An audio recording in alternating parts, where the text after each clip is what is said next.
அஸ்ஸலாமு Dindigul AK biryani master YouTube சேனலுக்கு தங்களை அன்புடன் வரவேற்கின்றோம். இந்த வீடியோவில் கொடைக்கானலில் ஒரு 30 கிலோ மட்டன் பிரியாணி செய்ய வந்திருக்கோம். நம்ம கொடைக்கானல் மலைக்கு வண்டியில் பஸ்ஸில் ஏறினோமோ இல்லையோ, ஏறினதுலேருந்து மழை அடித்து ஊற்றிக்கிட்டே இருக்குது. இவருங்க இப்போ ஜன்னல் ஓரத்தில் உட்காந்துருக்கேன், குளிர் நடுங்குது எனக்கு. நான் இந்தளவுக்கு எஃபெக்ட், காற்றுடைய எஃபெக்ட், பனியுடைய எஃபெக்ட் நடுங்குது. இந்த மாதிரி கிளைமேட் நம்ம திண்டுக்கல்லாம் வந்து சூப்பராக இருக்கும். நம்ம ஊரில் வெயில் இல்லை, இங்கே பாருங்க அடித்து தள்ளுது மழை. வாங்க வீடியோக்குள்ளே போகலாம். எப்படி கொடைக்கானலுக்கு தகுந்த மாதிரி எப்படி சமையல் பண்ணுறது என்னன்னு நம்ம பார்க்கலாம். வாங்க.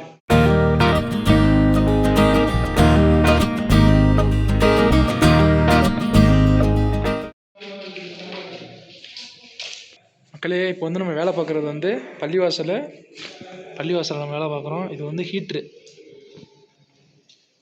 வாட்டர் ஹீட்ரு. அதனால் வந்து விறகு எரிஞ்சிக்கிட்டே இருக்கு பாருங்க. இந்த இடத்துல தான் நம்ம சாப்பாடு ஆக்குறோம். இந்த விறகு வந்து நம்மளுக்கு பிரியாணி ஆக்குறதுக்கு. இப்போ பார்த்தீங்கன்னா இங்கே விறகு இருக்குது பாருங்கள், ஒரு குடோன் மாதிரி இருக்குது விறகு, நிறையா இருக்குது விறகு.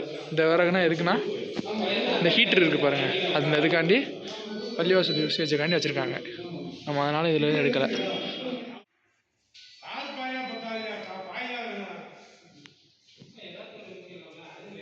பூண்டு பார்த்தீங்களா, நல்லா காஞ்ச பூண்டு.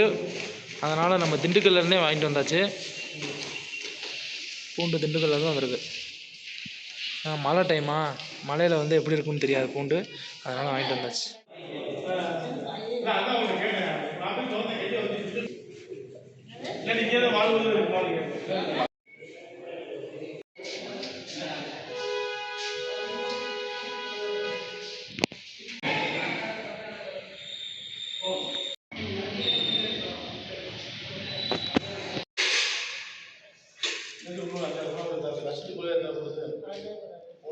பைனாப்பிள் கேசரிக்கு பைனாப்பிள் மசாலானா பிரித்து வச்சுருக்கோம், எடுத்து வச்சுருக்கோம் பாருங்கள். தால்ச்சாக்கு போட்டு மச்சம் எதுவுமே மசாலா இங்கே இருக்குது. இஞ்சி 3 கிலோ, பூண்டு 3 கிலோ, சின்ன வெங்காயம் 5 கிலோ, பச்சை மிளகா 300 கிராம், முந்திரி பருப்பு 100 கிராம், தக்காளி 3 கிலோ, புதினா 1.5 கட்டு, மல்லி 1.5 கட்டு, தயிர் 3 லிட்டர். இது வந்து பார்த்திங்கன்னா 10 கிலோ வாளி.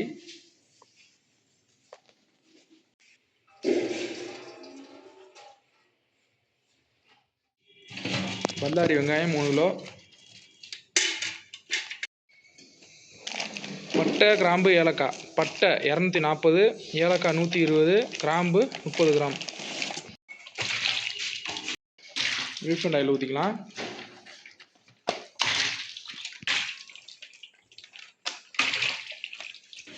ரீஃபண்ட் ஆயில் 5 லிட்டர் ஊற்றிருக்கோம். நெய் வந்து 3 கிலோ. மண்டபத்தில் புகை போகிறதுக்காண்டி பார்த்தீங்களா அப்படியே செட் பண்ணி வச்சுருக்காங்க. மக்களே, கொடைக்கானலில் நெய்யோட கண்டிஷனை பாருங்கள் எப்படி இருக்குன்ட்டு. பாருங்க, ஐஸ் கெட்டியாகிருச்சு.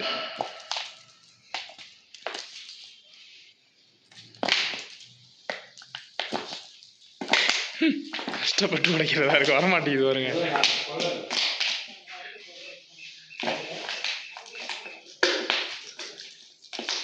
இப்போ வந்து 1 கிலோ ஊற்றியாச்சு. மீதி 2 கிலோ கொண்டு போய் எங்கே வச்சுருக்கோன்னு பாருங்க. இது வந்து சிக்கனுக்கு மசாலா போட்டு வச்சுருக்கோம். சிக்கன் 65 பொரிக்கிறாங்க. நல்லா பிரம்மாண்டமாக இருக்குது பாருங்கள். வந்து காலையில் எந்திரிச்சு பருப்பை போட்டு வச்சோம். பருப்புக்குள்ளே நம்ம வந்து நெய்யை வச்சுருக்கோம். அப்போ தான் வந்து அந்த ஹீட்டுக்கு வந்து உருகும். அதுக்காண்டி வச்சுருக்கோம். அப்படி இது டின்னில் தான் இருக்குது. அதனால் முட்டைக்கோஸ் பொரியல், வெள்ளை சோறு, ரசம் இதெல்லாம் வைக்கல. முட்டைக்கோஸ் பொரியல்.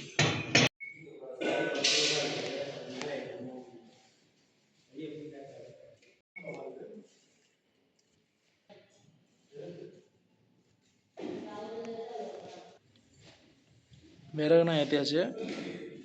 மக்களே, நம்ம இப்போ அடுப்பை பற்ற வச்சிட்டோம். இந்த மழையினால கொஞ்சம் அப்படியே நூந்து தான் அடுப்பு எரியும். இப்போ நம்மளுக்கு கறி வந்திருக்கு. அந்த கறியை நம்ம பார்ப்போம். கறி வந்து எப்படின்னாங்க, இது வந்து இந்த முரட்டு கடா இதோட கறி கலர் எப்படி இருக்குது பார்த்தீங்களா? ரெட்டிஷாக இருக்குது பாருங்கள். ரெட்டிஷாக இருக்கவே கூடாது, பிங்கிஷ்டாக தான் இருக்கணும்.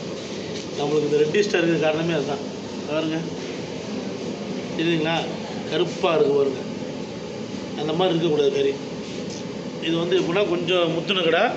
இதை நம்ம வந்து எப்படின்னா குருபானி கருப்பை முரட்டு கடான்னு சொல்லி வேக வைப்போம். அது மாதிரி இப்போ வேக வச்சு தான் நம்ம மசாலா போட போகிறோம். கொடைக்கானல் மலையில் முரட்டு கிடாவை வேக வைப்பது எப்படி, வாங்க பார்ப்போம். வெங்காயம், புதினா, எண்ணெய், நெய்யோடு நல்லா வணங்கிடுச்சு. வணங்கினதுக்கப்புறம் நம்ம மிளகாத்தூள் போட்டோம். மிளகாத்தூள் 250 கிராம் போட்டோம். ஒரு 50 கிராம் நிப்பாட்டிட்டு போட்டுக்கலான்ட்டு. அடுத்து வந்து தக்காளி 3 கிலோ இறக்கியாச்சு.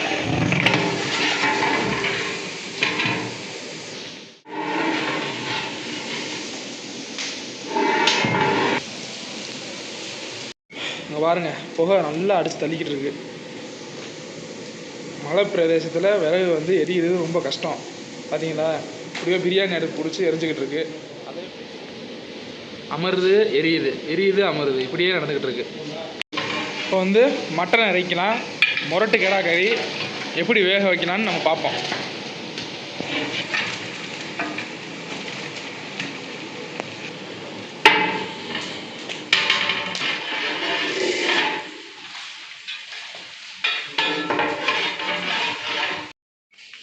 முக்கால் தண்ணி ஊற்றிருக்கோம். இப்போ வந்து தயிர் 3 லிட்டர் ஊற்றிடலாம். மூடியை போட்டாச்சு. நல்லா விறகு ஏற்றிட்டோம். அடுப்பு நல்லா எரிஞ்சு ஒரு கொதி கொதிக்கட்டும். அதுக்கப்புறம் நம்ம கிண்டி விட்டுட்டு கறியை செக் பண்ணி பார்ப்போம். நல்லா கொதிக்கணுங்க, கொதிச்சாதான் வேகும். பைனாப்பிள் கேசரி ரெடி ஆயிடுச்சு.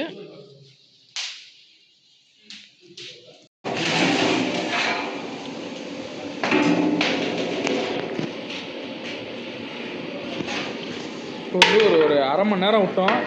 நல்லா கொதிக்குது. இப்போ கிண்டி பார்ப்போம்.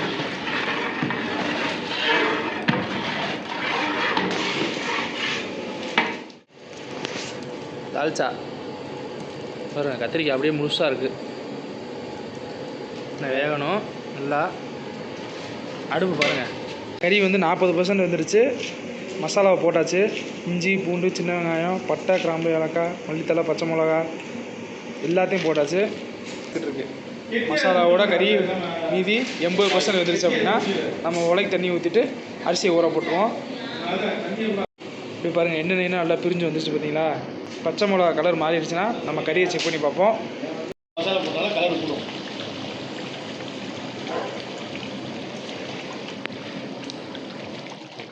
கறி அருமையாக வந்துருச்சு பாருங்க, முட்டாயாக வந்துருச்சு. இன்னும் எடுத்து காட்டுங்க மாஸ்டர். அப்படியே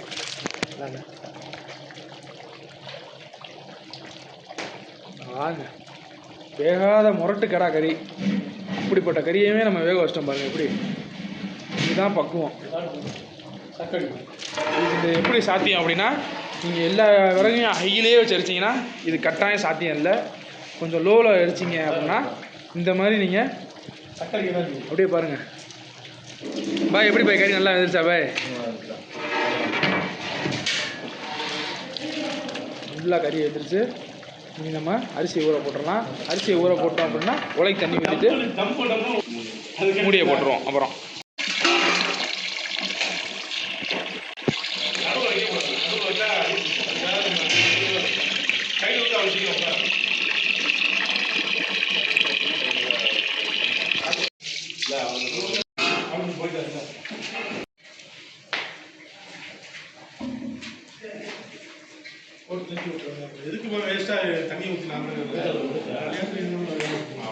மக்களே இப்போ வந்து உலைக்கு தண்ணி ஊற்றிக்கலாம்.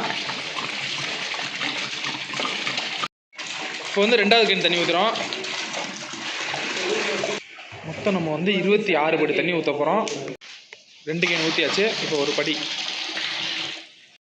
மொத்தம் நம்ம உலைக்கு தண்ணி ஊற்றியாச்சுங்க. இப்போ கிண்டி விட்டுட்டு மூடிய போடலாம். உலைக்கு வந்து 26 படி தண்ணி ஊற்றிருக்கோம். மூடிய போட்டாச்சு. அடுப்பை ஏற்றியாச்சு. ஒயிட் ரைஸ் ரெடி ஆயிடுச்சுங்க.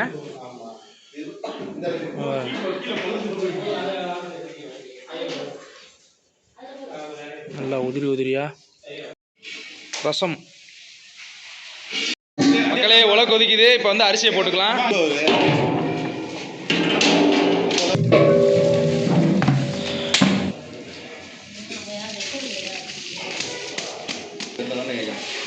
அது இல்லையா, அது 12 மணிக்கு மேலே தம் போடுறது. அரிசியை கொட்டியாச்சுங்க. இப்போ வந்து கிண்டி விட்டுட்டு உப்பு உரம் செக் பண்ணிக்கலாம்.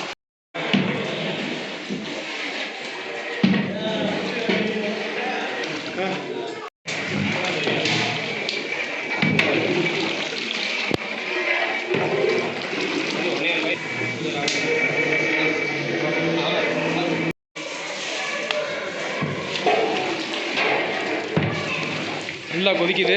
இப்போ கிண்டிக்கலாம். நல்லா கொதிக்குதுங்க. கொதிக்க கொதிக்க கிண்டிக்கலாம்.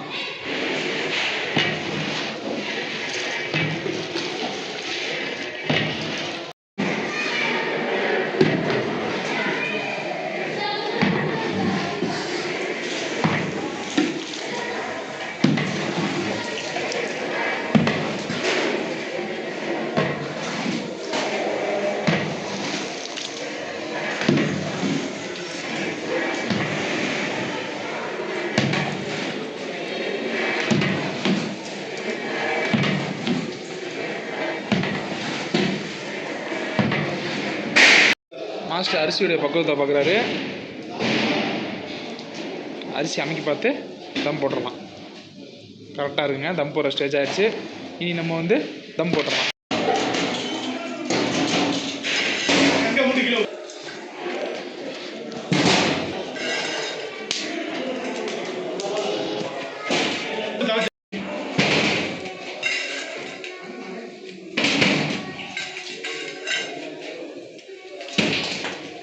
முட்டை தாளிச்சாதான் நாங்கள் வந்து இது பண்ண முடியும், சில்லி பிடிக்க முடியும். அடுத்து வேறு வெட்டா இல்லையா?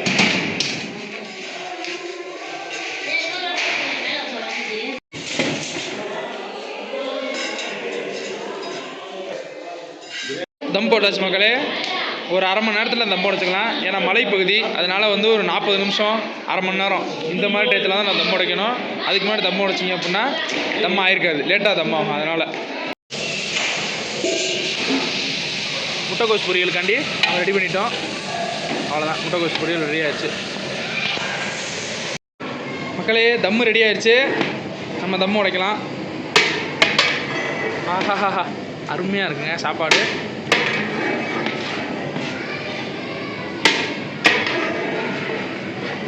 கொடைக்கானல் குளிருக்கு இதமாக நம்ம திண்டுக்கல் பிரியாணியை நம்ம சாப்பிட போகிறோம்.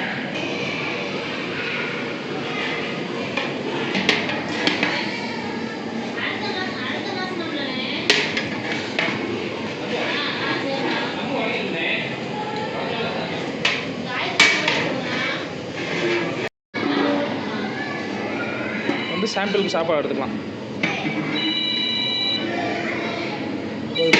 இங்கே பாருங்க, வெளிச்சத்தில் வச்சு பார்த்தானே எப்படி இருக்கு பாருங்க சாப்பாடு கலரு. சுட சுட திண்டுக்கல் பிரியாணி.